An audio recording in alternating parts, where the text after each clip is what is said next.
Hello children, welcome to 3G Marathi Shala. So you have memorized our Prarthana. Om Gam Ganapataye Namaha.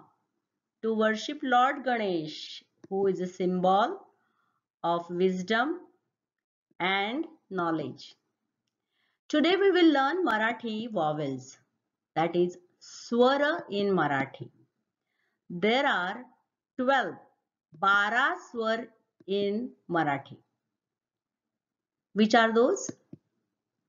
A, E, E, U, A, I, O, Au, Aha.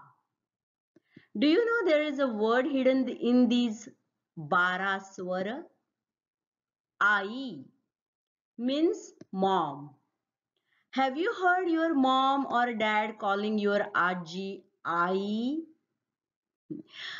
Ai, which is mom, is a favorite person in our life. Isn't it true? Well, I'm going to sing a song for you praising I word from these vowels.